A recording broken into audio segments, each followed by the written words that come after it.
on about 25 years of data and has had a long and sort of contentious history in this part of the world, because not everyone believes that fire severity is actually a major driver of issues here. But finally we're able to get this sorted out, and is now going to be the basis of a new methodology under the Carbon Farming Initiative, or Emissions Reduction Fund.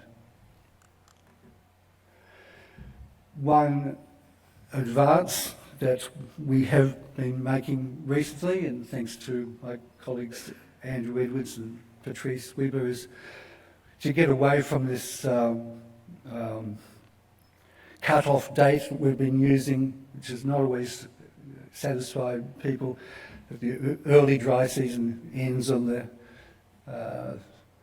31st of July, but we're going to be able to go to products which actually map fire severity itself, and that will replace the cut-offs currently in the methods with a more appropriate biophysical measure.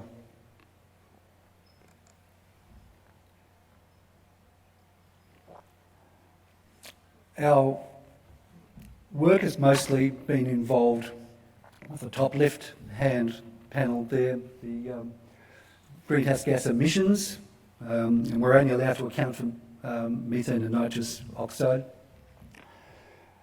And that's been the basis of the methodologies developed to date. But on the right-hand side there, we're certainly going to be moving now into taking into account sequestration in biomass, both living and dead. And the bottom left-hand corner is the area of most contention, whether there is actually a soil sequestration bang for your buck as well. And I think many of you will appreciate, it's quite a contested literature, whether you're looking at savannas in Australia or overseas. In these very infertile savanna soils, though, mostly you'll see there's very little potential for accumulation. There's a very nice poster outside sort of illustrating that from the Territory Wildlife Park.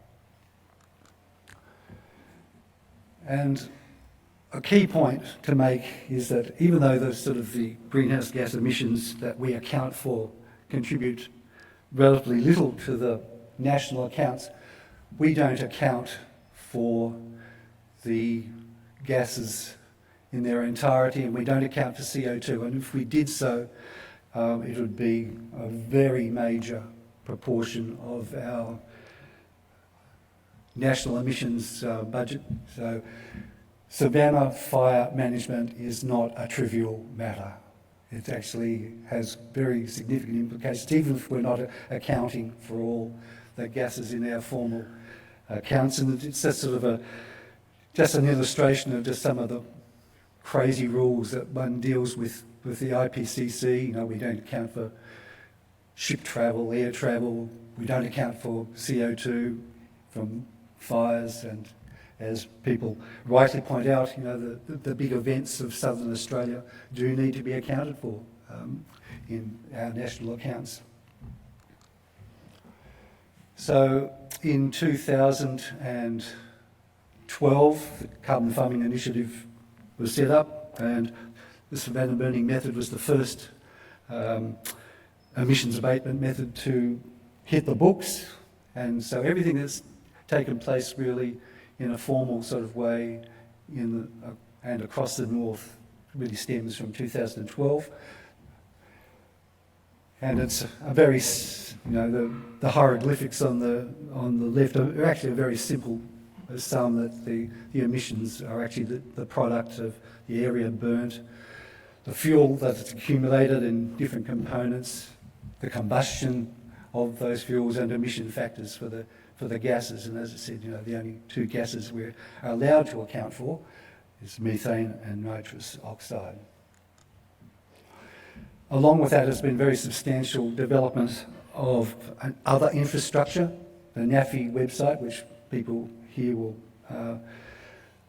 many of you will actually use probably on a daily basis.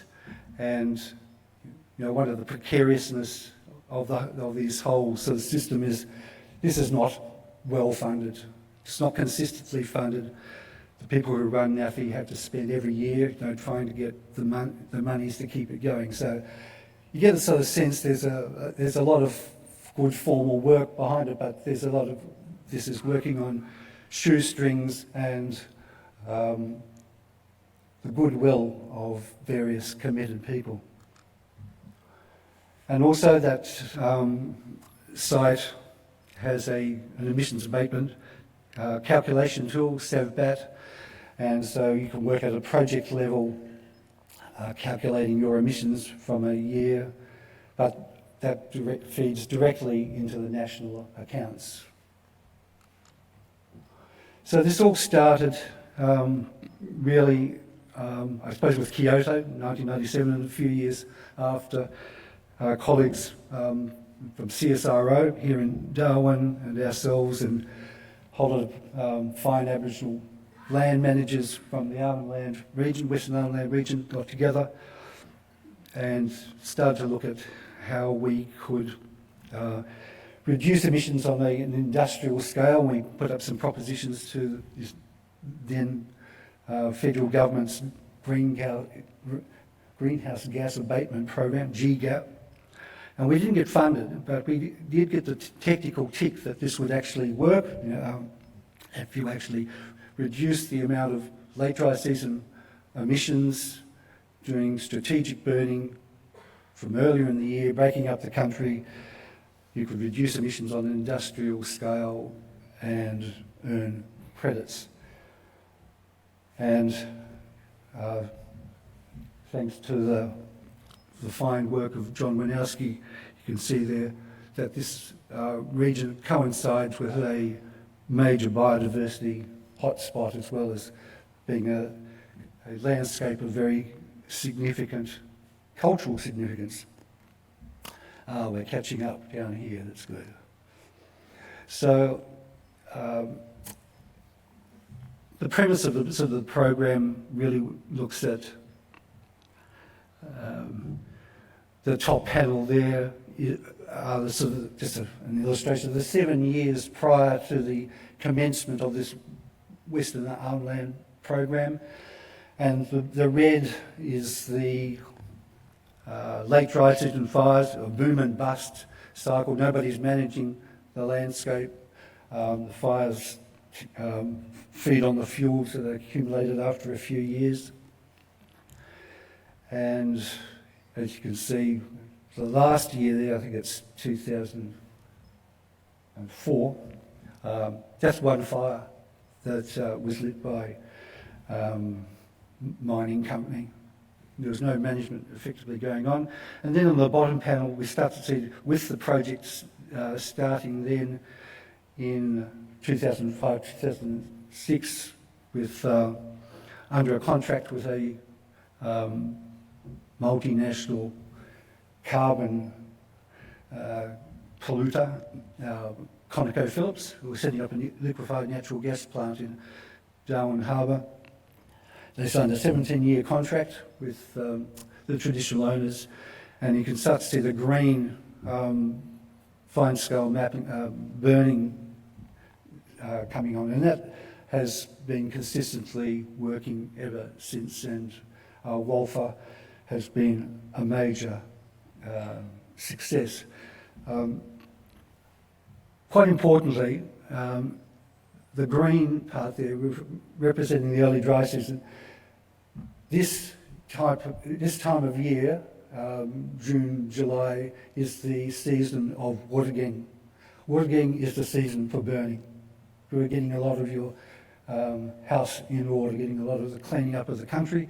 What is the route to burn at landscape scale? So we're talking about a practice that has been traditionally undertaken in that landscape for a long period of time, early dry season, and then you go into the next season in the traditional calendar, Gurung, you certainly are very careful about burning at the beginning of the very hot time.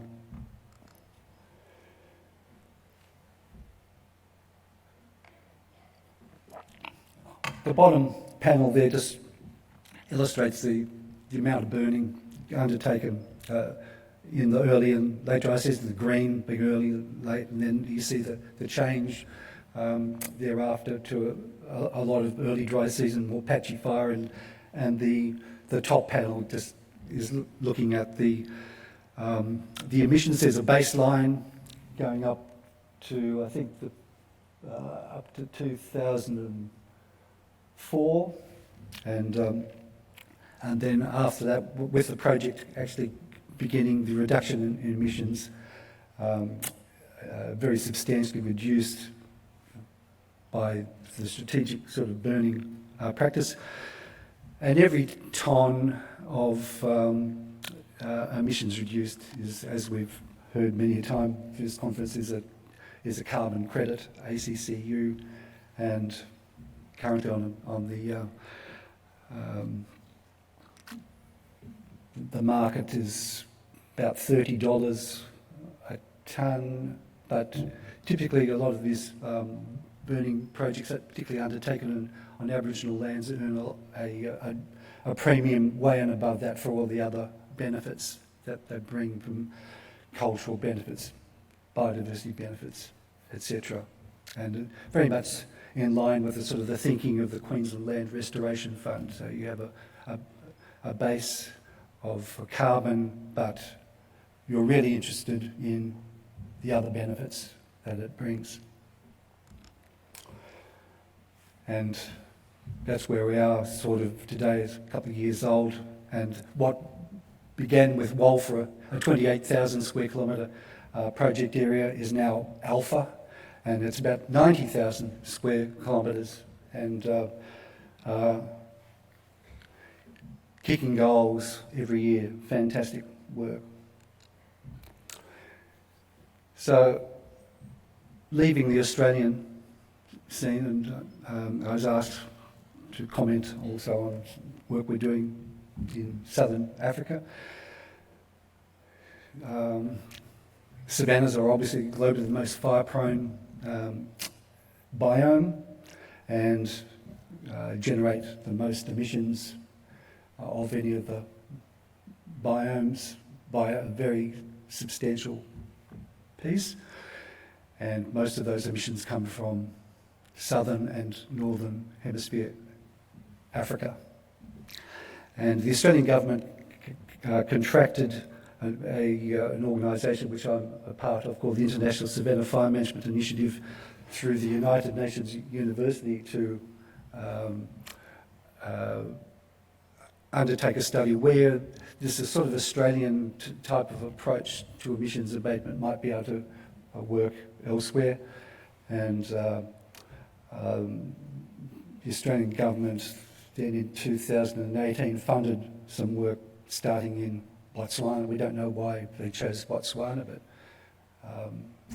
we were given a choice to be part of that, and knowing how many years it had taken for us to do the work and get things going in Australia, we sort of declined the offer, really. But at the end of the day, we realised that if you don't start somewhere, you're not going to get anywhere. So we actually have done a lot of work now in that part of the world and made quite a lot of progress. So left-hand side there, the very frequently burnt parts of southern hemisphere Africa, and as you can see on the right-hand side, the emissions profile is nearly all late dry season. The fire mapping that's currently sort of touted for use is a 500 metre motor scale, and for that part of the world misses at least 50% of the fires. Because typically small agricultural fires in probably mostly again in the late dry season, but the calculation of emissions here again is very much an underestimate. So we've focused on that dark green bit, the Miombo woodlands, the legume-dominated woodlands, very similar to the eucalypt woodlands, savannas of Northern Australia, on very infertile sandy soils. And on the right-hand side, we're just showing some sites that we've started off with in northern Botswana, the far left in the Kalahari sort of region, far right Chobe region, with big national parks and forest reserves, up through Zambia, and working on basically a gradient from about 600 millimetres rainfall, like Tennant Creek, up to 1,500 millimetres north of Zambia. The Miombo woodlands go into the Democratic Republic of the Congo, but we haven't been particularly interested in working there. And that's at the bottom end, the rainfall gradient, very deciduous Miombo woodlands. Up a bit higher in the rainfall gradient. Lots of grasses, very similar sort of structurally to our woodland savannas. And we've purposely, like in Australia, not focused at all in any way on grasslands or fertile grasslands like the big river-owned floodplains on the bottom photo, or the sort of more Dambo, swampy bits, because an early dry season type of program that we're talking about would only encourage woody thickening, as an example. And the top two pictures from West Papua, where you just Melaleuca invasion results when you overgraze and you don't do any burning and you can't get rid of the Melaleuca or the ukes or whatever. And it's very much a strong floristic continuum from the bottom of the 600 millimetre right up to the top there. I won't go into the details, but basically,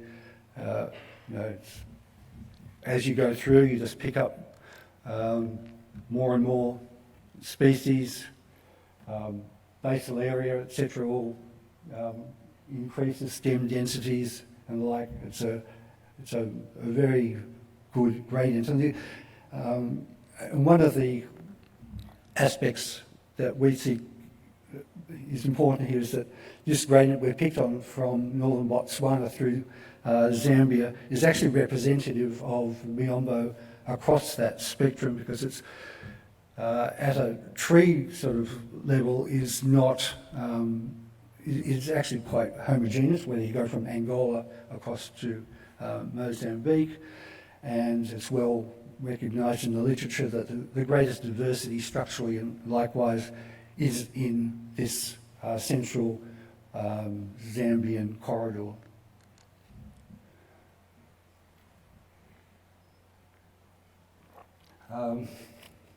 Just to illustrate that the types of fuel accumulation in the Miombo and our savannas are pretty straightforward, very, very similar. The only big difference really is that there's a much bigger shrub component in the African Miombo savannas, as illustrated by that circle.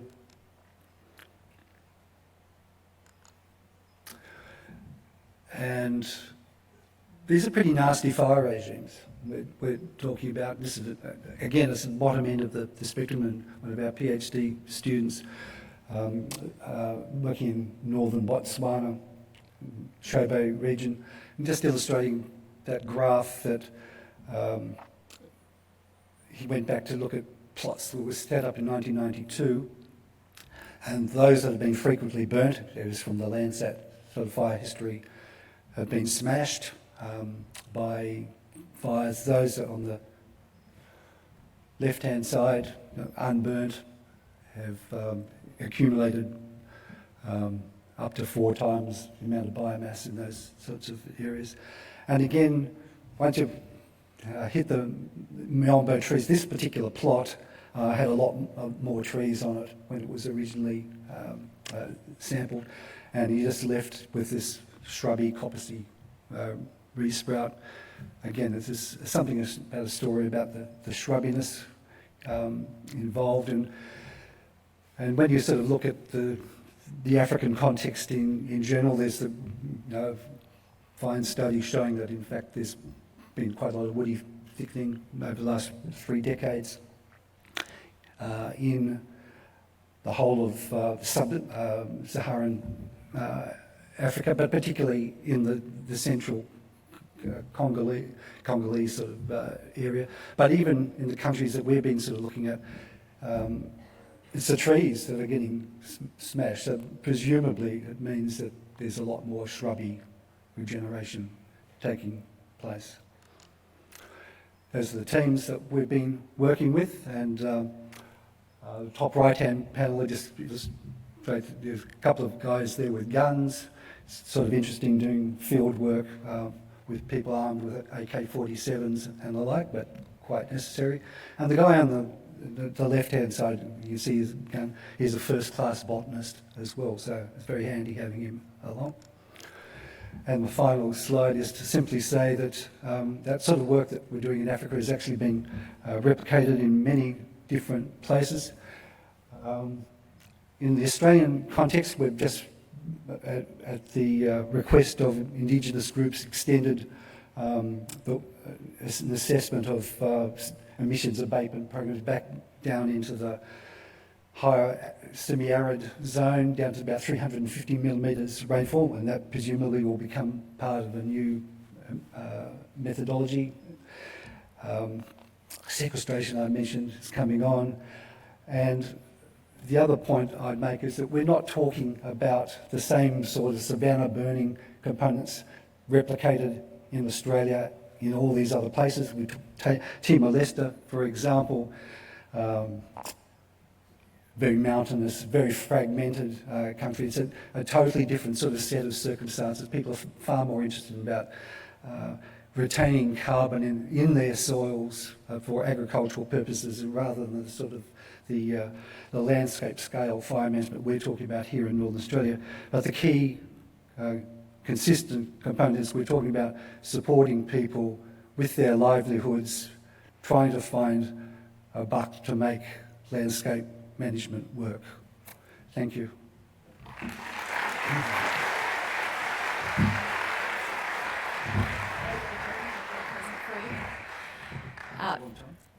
It's very well done, on time. Thank you so much, Jeremy, actually, and on behalf of ESA, we have a tote bag of which supplies are dwindling, so get yours now, and a present. Thank you very much. Please join me again in thanking Jeremy.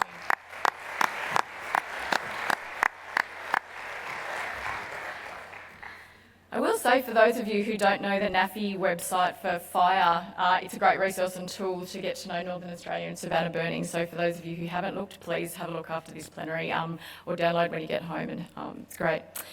So our next plenary is Dr. Anna Richards.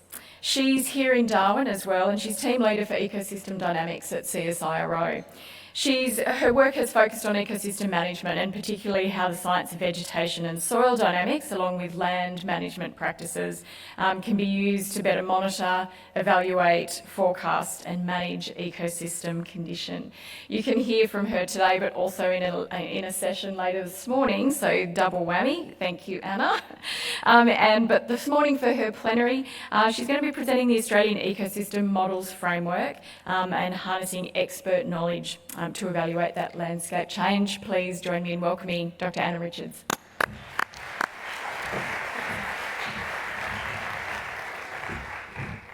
Thanks for the introduction, Kirsti, and good morning, everybody. So today the work I'm presenting is a collaborative effort of many, many people over a long time, and I'd like to acknowledge my wonderful co-authors listed here. I'd particularly like to acknowledge Fiona Dixon from the Department of Climate Change, Energy, the Environment and Water, who was really instrumental in establishing the Australian Ecosystem Models Framework a number of years ago now. Okay. Before I begin, I'd like to acknowledge the traditional owners of the lands where I live and work, the Larrakia people, and pay my respects to their elders past and present. In this presentation, I'll be talking about landscape change from an academic science perspective, but the models of landscape change that I'm presenting are overlaying a rich cultural landscape that's been managed for thousands of years by First Nations Australians. We've been facilitating conversations with traditional owners from North Queensland in the Gulf, down in southwest Western Australia, and recently in the Northern Territory to inform a process of Indigenous-led design or framing of landscape change that includes First Nations knowledge and values if and where appropriate. So I hope one day it won't be me up here, but that different lens or that parallel lens on landscape change can be presented at this forum. So the Australian Ecosystem Models Framework has been on development for a while now. Started back in 2017 as an effort to understand and describe landscape change. That is, when we observe changes in the structure, function and composition of our ecosystems, how do we know when that change is important? That is, it impacts the values that we ascribe to ecosystems, like their health, their ability to support biodiversity, or their ability to deliver services, and when is that change transient and part of a cycle of disturbance and recovery that doesn't move an ecosystem into a new state from which it can't return. This is important if we want to understand the effectiveness of management interventions in our landscapes or assign condition scores to ecosystems, or if we can ascribe drivers to the changes in those ecosystems, then we can use this information to forecast how our landscapes might change in the future.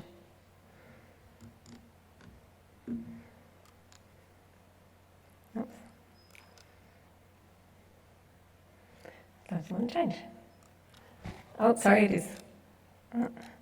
Sorry, this screen's different to that screen. Okay, so establishing the framework, we use the concept of state and transition models. And these models were put forward in Australia back in the 1980s by Mark Westerby and others.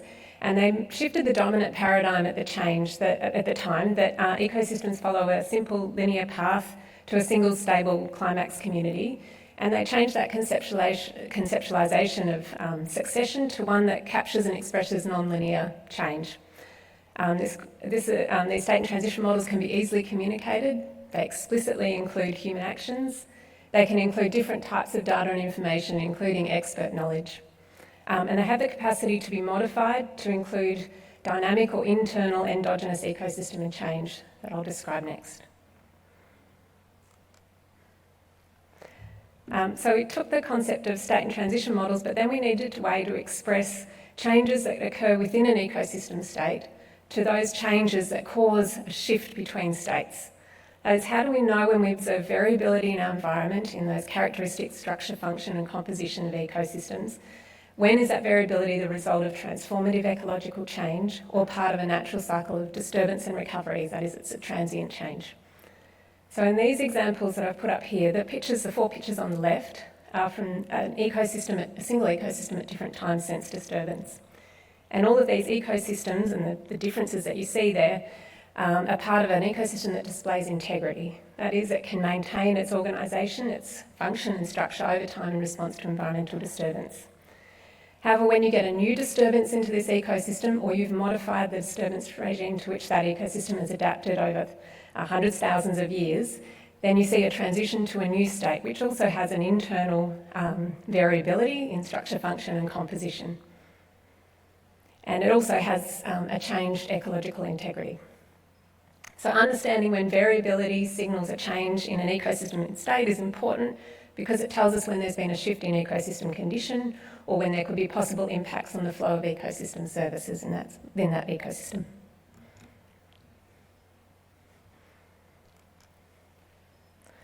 So we pulled this idea of state and transition models and the other idea about internal change within a state and shifts between state into the framework that we call the Australian Ecosystem Models Framework, or if that's too much of a mouthful, we call it AusEco Models, as a way to consistently describe ecosystem change that can be used to detect transitions that alter ecosystem integrity. And this is the way, by doing this, we can hope to inform decision making around land management. So the framework has its basis in expert knowledge, and the key aim of the framework is to synthesise that deep observational knowledge of ecosystem scientists, land managers and others in a consistent way, particularly before much of that knowledge is lost. I've put a website up there that's actually quite small, but I'll put it up at the end as well. You can get a lot of information on the framework from this website. It's been a long time coming, but we're starting to put some booklets, which you can see and I'll describe later there, which have different models from the framework up on the website. There's some there now and there'll be some coming a bit later on.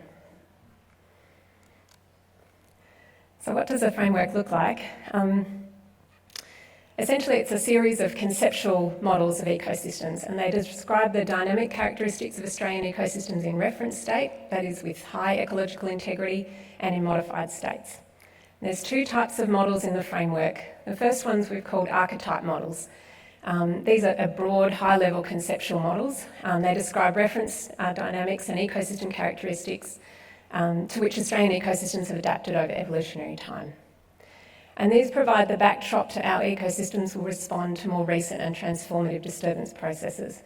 So I really wanted to make the point when we talk about reference, in many of our landscapes, returning to a reference state is no longer possible or feasible, but we still need to understand what that reference is. And we're very lucky in Australia that in many cases we still have examples of references in our landscapes, or we still have the knowledge of those references persisting today. Because that reference holds that ecological memory and legacy that informs how ecosystems are changing and will change into the future. So without understanding that dynamic, then we can't begin to understand how we might see ecosystems change. The other models within the framework are state and transition models, which are box and arrow diagrams showing ecosystem states linked by drivers of change in state. And the framework doesn't... So the framework has a set of archetype models, and it has a method for developing state and transition models, which take the archetype model as a template and apply that information at a particular location. It has a method for doing this, but it doesn't have a set of continental-wide state and transition models yet. The important thing, actually I will go back to that slide, the important thing I wanted you to note is that internal variability within the states. You can see within the archetype model there's a bunch of boxes, and within the states there's a bunch of green boxes. These we call ecosystem expressions. So these describe the attribute, structure, function and composition of this internal variability within an ecosystem state that doesn't result in a state change. So to distinguish change between ecosystem expressions, so that within state change that doesn't result in a shift in ecological integrity, to those changes that result in a transition to another ecosystem state, we identify two types of disturbances. So we've got those endogenous disturbances that are characterised in those archetype models. These include things like fire, heat waves, storms, cyclones, herbivory by native animals.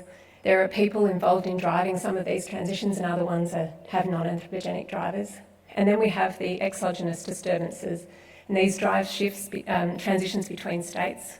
They're all driven by people. They could be a modification of that existing disturbance regime to which an ecosystem has adapted, or they might be the introduction of new disturbances like removal of vegetation or pollutants, and they can also include restoration actions.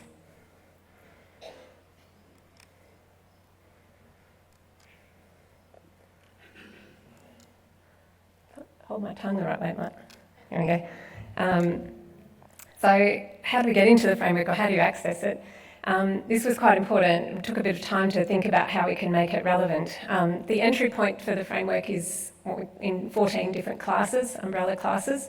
You might not be able to see the names there, but if you can, the naming of these classes have been derived from the National Vegetation Information System, and we use some of the terms in the major vegetation groups and major vegetation subgroups.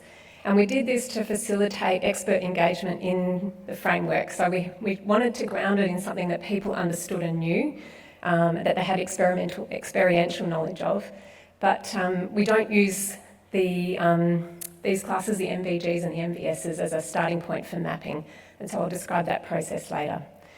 Once you get into a class, ecosystems within that group are, we actually call them booklets now, are grouped by similarities in their disturbance and biomass recovery dynamics, regardless of where those ecosystems might occur across the continent, along climatic or soil gradients. So here's an example of one of the booklets or classes that groups models that can be thought of broadly as describing eucalypt woodland ecosystems across Australia. So in this group of models, we have 5 of them. There's an obligate cedar eucalypt woodlands, wet dry tropical eucalypt woodlands, inland floodplain eucalypt forests and woodlands. You can see these have different disturbance drivers. There's temperate and subtropical shrubgrass eucalypt woodlands and temperate eucalypt woodlands with a heathy understory.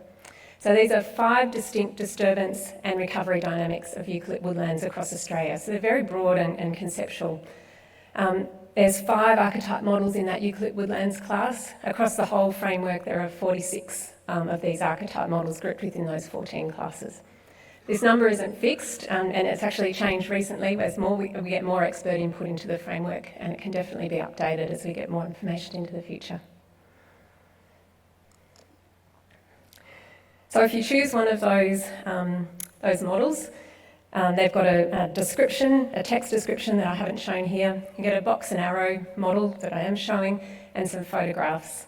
And this is an example of an archetype model, so it's for a reference state for an inland floodplain eucalypt woodland and forest. The images on the left depict examples of ecosystem expressions in the archetype model. The dominant expression is the one in the darker green colour. So if you're going to walk into an inland floodplain forest somewhere in Australia, you're most likely to see this expression in the landscape. We can also put in these models a proportion of the landscape that dominant expression should occur in if the landscape was in reference condition. The other lighter green boxes are other expressions, so this is an internal variability that you would likely see in this ecosystem. The clear boxes with the thick borders are expressions which can also occur in other archetype models. So we know that if you have extensive and prolonged flooding in inland floodplain eucalypt forests and woodlands, you can eventually shift to something that looks like a wetland. And that's totally part of a reference dynamic, and captured in that reference dynamic, but it also sits in a separate archetype model under the wetlands class. The different arrows within this diagram also have different meanings, and there's a legend to depict that. And the model, wanted to emphasise, it's a very high-level conceptual model, so it captures many, many different vegetation types across Australia. There are many different types of inland floodplain woodlands, but the idea is that they all display this similar disturbance and recovery dynamics, and these similar expressions are occurring there with change. The booklets are on the website, like I mentioned before. If there isn't a booklet and you're interested in looking at it, please get in touch and we can send it through. So the next part of the talk, I wanted to sort of show you how we use these archetype models to do the second part of the framework, which is to develop state and transition models. And this is through an expert elicitation process using workshops. One I wanted to show is a workshop that we did quite recently, where we collaborated with the Western Australian Department of Primary Industries and Regional Development to produce state and transition models for tussock grasslands and eucalypt woodlands of the pastoral estate in the East and West Kimberley. On the left is a reference state model for tussock grasslands in the Kimberley that was produced in an expert workshop in 2022. And this model was used by experts. There were 2 archetype models that were taken to that workshop. There was the tussock grasslands one and the eucalypt woodlands one. And experts used those archetype models to develop a description of a reference state for the Kimberley that had quantified characteristics from the archetype model template. So it included quantification of fire regimes, drought return intervals, woody cover, dominant grass species for each of those expressions that you can see in that reference state model. That was just day 1. The second day of the workshop, well, actually the end of the first day and the second morning of the second day, we then asked experts to describe modified states that they observe in the Kimberley region. And in the description of these modified states was informed by that reference model. So each of those modified states had to include expressions, and often those expressions mimic or modifications of expressions observed in the reference. Interestingly, what you see is when you get more highly modified states, you start to lose expressions, so that there's a reduction in internal variability within that state. After experts have described observed ecosystem states, we ask them to provide quantities for structure, function and composition of those ecosystem expressions within the modified state. I've shown one here and a picture of it. So this might be characteristics related to fauna species, woody cover, dominant perennial grass species, soil nutrient levels and so on. Some of these characteristics have numbers, many of them don't. Many parts of Australia we don't have this information for many of the characteristics that we want to include in these models, and so we ask for expert judgment, or we record if we actually don't have any information at all. The last part of the workshop, which goes over 2 days, is where we ask experts to describe transitions, plausible transitions between these states. Importantly, transitions, they're not that internal variability, they're a change between ecosystem states that's not reversible unless you apply active management, an extreme event or a very long time frame. And those transitions can be, in this case we were thinking about pasture condition for grazing, so they can be a degradation transition, so they can reduce pasture condition, or they can be driven by management actions aimed to restore pasture condition. And the transitions can be given information, they can be given a time frame, a driver, a precondition, so they might only occur under certain climatic conditions or in certain parts of the landscape.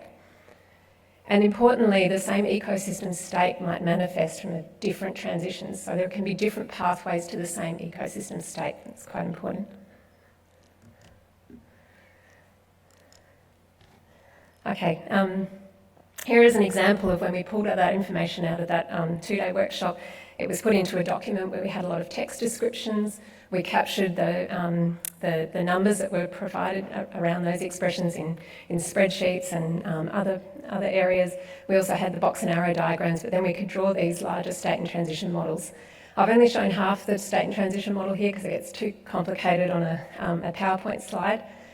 So here I've pulled out all the undesirable transitions. This is undesirable for Western Australian deep herd in terms of pasture condition perspective. We can also show the other version of that is the desirable condition, transitions and their drivers and timeframes and how certain we are that they will actually occur.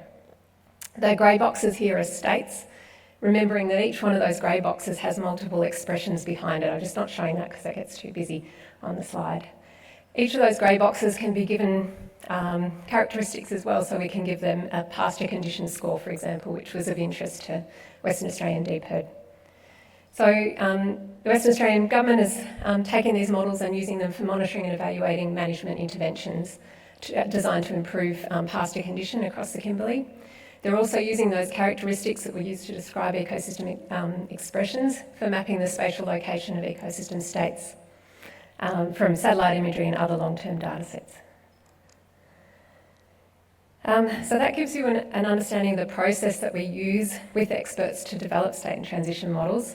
I wanted to give 2 examples of how we've applied these in different problem spaces.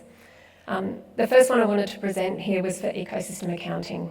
So ecosystem accounts are a coherent set of environmental, social, cultural and economic information about ecosystems. They measure an ecosystem's contribution to the delivery of an ecosystem service.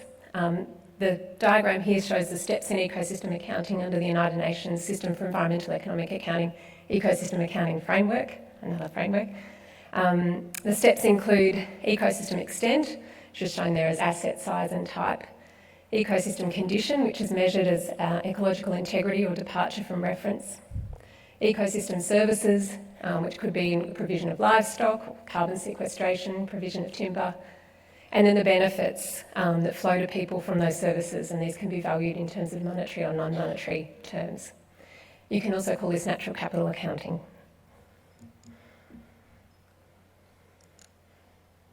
Okay. This is an example of a state and transition model that was developed using the AusEco Models framework and using those steps that I described with the expert workshop work. That was used to underpin a set of ecosystem accounts for the Gunbow Coondrap Perracuda forest icon site on the Murray River. This is showing transitions between ecosystem states driven by altered frequency of flooding interacting with groundwater salinity and logging in inland floodplain eucalypt forests and woodlands in the icon site. Each ecosystem state is a photograph, but behind that photograph there's a full model including those expressions.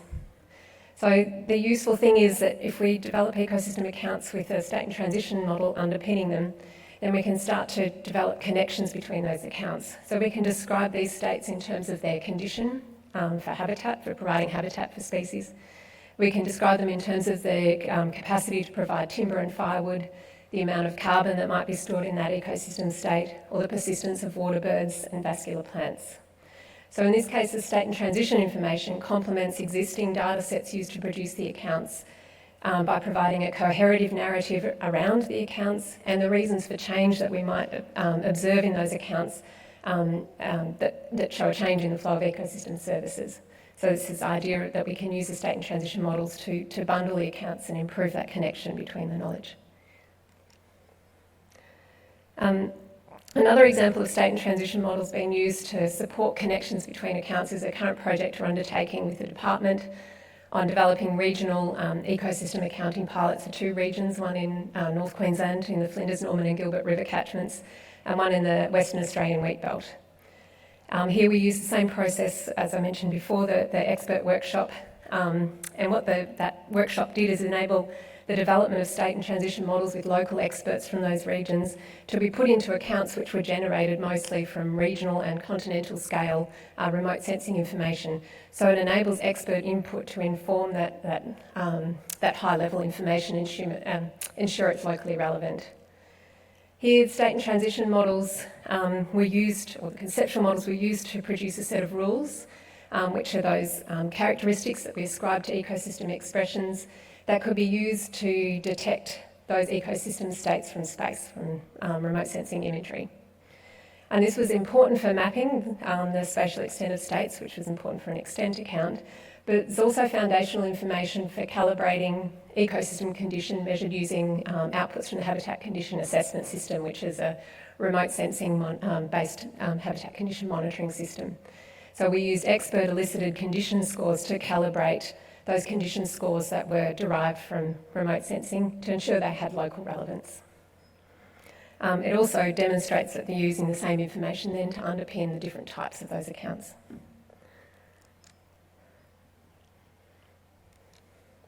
There we go. So here's an ecosystem extent account table and a map of those ecosystem states that we've produced for the Western Australian wheat belt. In the wheat belt region, there were 14 ecosystem types and 70 ecosystem states that could be mapped. And there's a huge account tables for ecosystem extent that sit behind that. So I've just pulled out a portion of that table. The state and transition models enable us to fill in the columns in these tables on managed and unmanaged change. So when we see a change in ecosystem extent from our state and transition model, we can determine if that was a transition, which is a managed change, or an unmanaged change, which is just a shift between ecosystem expressions. It also enables us to remove the need to identify when you get an ecosystem conversion. So in this case, we've structured the ecosystem extent accounts around an ecosystem type. So this is a sandplain shrubland, I've given an example here. And within that ecosystem type, we've got a number of ecosystem states, including highly modified or highly transformed states associated with agricultural production. So some of those states are wheat fields, grazed pastures and so forth. So structuring accounts in this way intrinsically links ecosystem extent and condition. So when you observe a change in ecosystem extent in these landscapes, we also see a change in ecosystem condition in that landscape, and we can go back to our state and transition models to know what's driven that change. The last application I'd like to show you for state and transition models is using information in these models to forecast landscape change. So I'm going to go back to the Gumbau Koondrook Paracuta Forest Icon site example that I showed before. And this is a spatial extent of ecosystem states. There were 12 ecosystem states in this icon site. They were mapped in 2010 and 2015. I showed the 2015 one here. This spatially explicit information about ecosystem states, combined with the conceptual models that tells you about transition drivers or change between states, can be used to simulate spatially explicit representations of future landscapes and the types of ecosystem states that might occur there. And I showed you previously, we can then identify values around those states and ecosystem services associated with those states. You can run these simulations through a software platform called State and Transition Simulation Models, or STSIM. It was developed by a Canadian company a couple of years ago. The simulations are spatially explicit and stochastic, so you can incorporate aspects of uncertainty in your simulation. Okay. So in the simulation, each of the arrows between the expressions within and between states need to be given a probability and a time frame for the shift or transition. So I've given an example here of two photos that represent two different ecosystem expressions in that inland floodplain eucalypt forest and woodland model. And the black arrow indicates the driver from an expression in the reference state to an expression in the modified state. The drivers are logging and or reduced flooding plus weed invasion.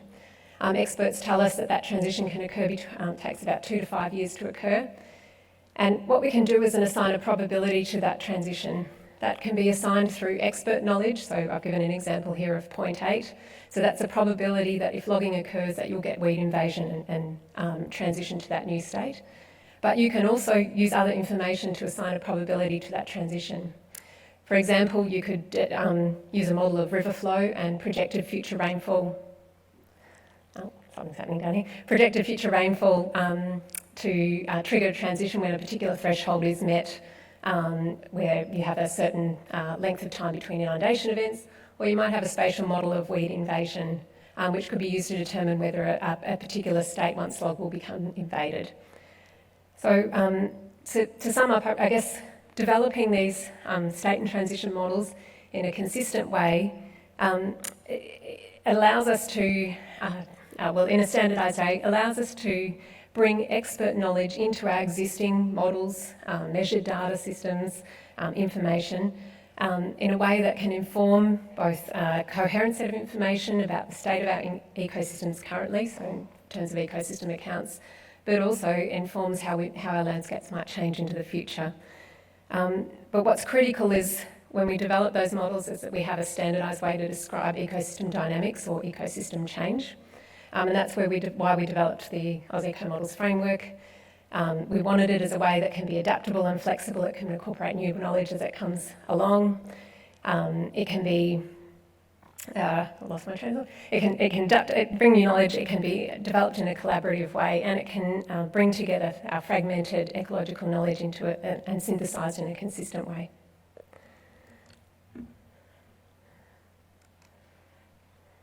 The last slide. Keeps changing to the last slide in front of me. There we go. So thank you very much for listening today, and I just wanted to thank a lot of people who've been involved in the framework over many years, including many people in the audience today, the scientific steering committee for the Oz Eco Models, the experts that have sat in many of our workshops.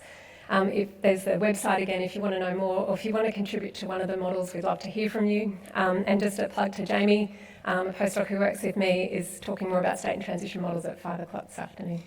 Thank you.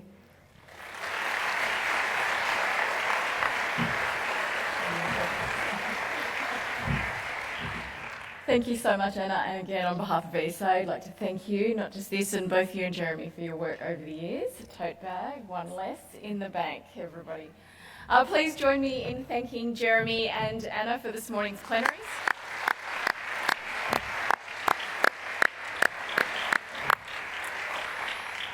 And we've run out of time for questions, but again, it's morning tea, so perfect time to inundate. Oh, I love thinking about those expressions. We're going to inundate the floodplains, which is Anna and Jeremy at morning tea. A little bit of housekeeping though. Don't forget to book in for field trips or workshops. My understanding is there's a few spots on some of those. If you haven't done so already, they're coming up. And the ARDC, yes, have a booth outside. So if you would like to go and check that out, please do. Conference dinner tonight. Have a great day 3, wrapping up tomorrow, so things are happening very quickly. If there's people you haven't caught up with that you would like to, do so now. Have a great rest of the day. Thank you, everyone. Thanks, Jeremy and Anna again.